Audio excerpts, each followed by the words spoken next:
Nintendo's approach to controller design has certainly changed over the years. In this video, we're going to talk about some of the best, worst, and fantastical design choices Nintendo has made with their controllers. But before we get started, we want to give a quick shout out to our sponsor Raid Shadow Legends, the dark fantasy RPG game that's taking the world by storm.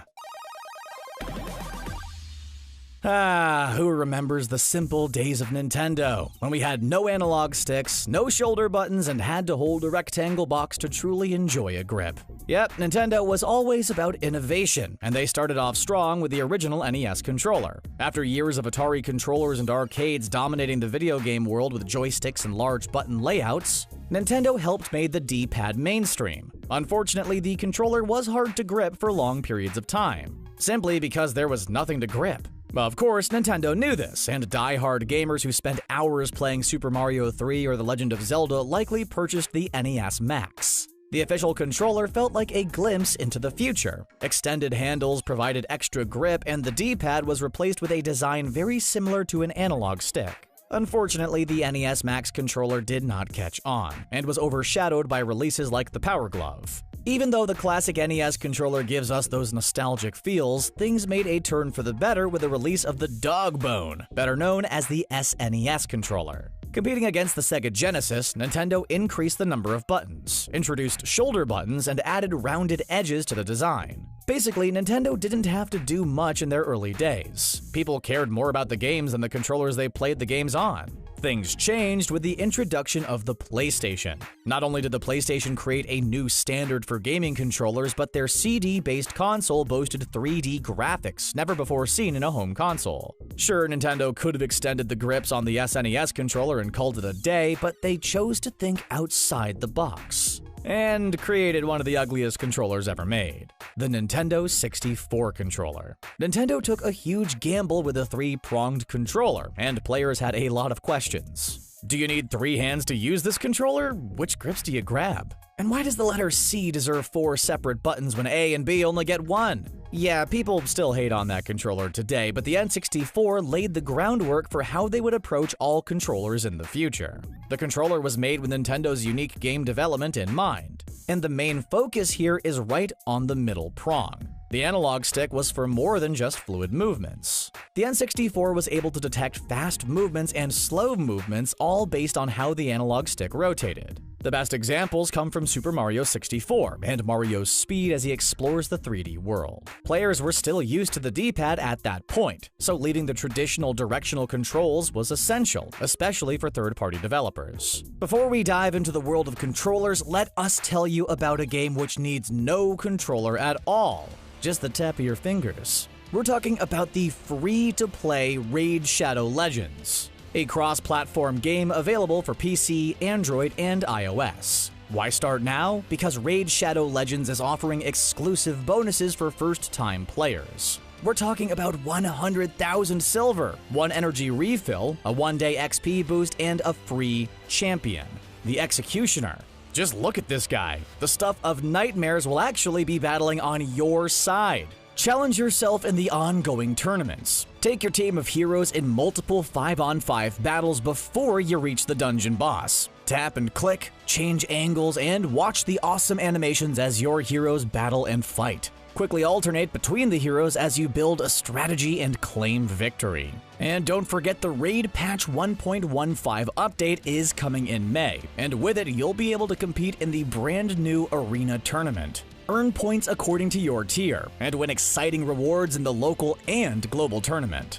So what are you waiting for? You only have 30 days to collect the new player bonus in the Raid Shadow Legends inbox. So check out the link in the description, grab your favorite device, and get started in Raid Shadow Legends. Maybe we'll meet you in the battlefield. While the N64 thrived in the gaming market, Sony and Microsoft were coming in strong and setting new standards for controllers players would come to expect for years. Shortly after the PlayStation 1 took off, Sony introduced the DualShock controller. 2 analog sticks not only allowed for movements but precise camera controls. Microsoft released the Xbox in 2001, and we all experienced one of the bulkiest controllers of all time, with the aptly nicknamed Duke. Now, Microsoft didn't want us to play games like we were holding a quarter pounder with cheese. Their original controller design was kind of an accident when large control boards were manufactured before the final design was complete. The happy little accident actually led to the mismatched position of the analog sticks, which has become one of the more popular ways to hold a controller. Naturally, Microsoft has stuck with pretty much the same controller format since their early days. The company prides itself on the consistency, and fans easily adapt to new systems and games because of it. The Xbox analog stick design helped influence Nintendo's next controller release, the official Gamecube controller. The Gamecube controller is beloved, but not so easy on the eyes. The whole design is essentially a warped cousin of the N64 controller, with no prongs in sight. The C buttons were replaced with a smaller C analog stick, and the circular extensions on the bottom of the controller presented ideal places to rest the thumbs. In short, the GameCube controller played things pretty safe, although the design definitely stands out when paired up against the DualShock and Xbox controllers. Well, Nintendo would not stop there. With innovation came the need for a new controller, the Wii Remote. No grips, no analog sticks, unless you had the nunchuck attached. A return to the traditional A and B buttons with the back trigger thrown in for good measure. What was Nintendo thinking? All about the games. The key to the success of the Wii was the motion controls, and that little sensor on the top of the remote became way more important than an analog stick or rumble control. Nintendo has spent years immersing players in games. The N64 Rumble Pack was a popular add-on that made a WWE Body Slam feel real, or a Mario Kart Crash actually have impact. The Wii Remote didn't need fancy buttons because it built upon a player's imagination to get the job done. In a matter of minutes, you could be swinging a lightsaber, reeling in a fish, or bowling a strike. And the add-on accessories helped make those all feel like a reality. Controller extenders were available for FPS games, sports games, and titles like Link's Crossbow Training. The imagination involved with the remote made the thing a success, not the grips or button mapping. Nintendo didn't need to compete with the PlayStation 3 or Xbox 360 because they now entered their own world. As video game use increased, Sony and Microsoft began implementing designs which catered to the comfort and health of a player. Improvements are constantly being made to prevent aches and the onset of problems like arthritis. While Nintendo wants controllers to be comfortable, they do not need a complete focus on health. Because no matter what type of controller you use, extended periods of games always hurt the hands. We will simply never have the perfect controller for hand health. That element is more about the player's need to rest and take care of themselves responsibly. To this end, Nintendo isn't seeking out the professional gamer or marathon gaming. If anything, Nintendo needed to focus more on the Wii Remote from damaging televisions when they flew out of people's hands. Then the Wii U came out and completely changed the way we perceived controllers. Sure, in portable mode it was nice to have a screen to play on, but holding the giant tablet to play on the TV wasn't always the best option. In hindsight, the Wii U pretty much just laid the groundwork for the Nintendo Switch. All of the ideas were there, just not executed well enough to the console's capabilities. And if we didn't like the bulky nature of the Wii U tablet, well, Nintendo would certainly show us with their itty-bitty Joy-Con controllers. The controllers are strong, feature no grips, but could be used in multiple ways. The versatility of the Joy-Con had never been seen in a video game controller before.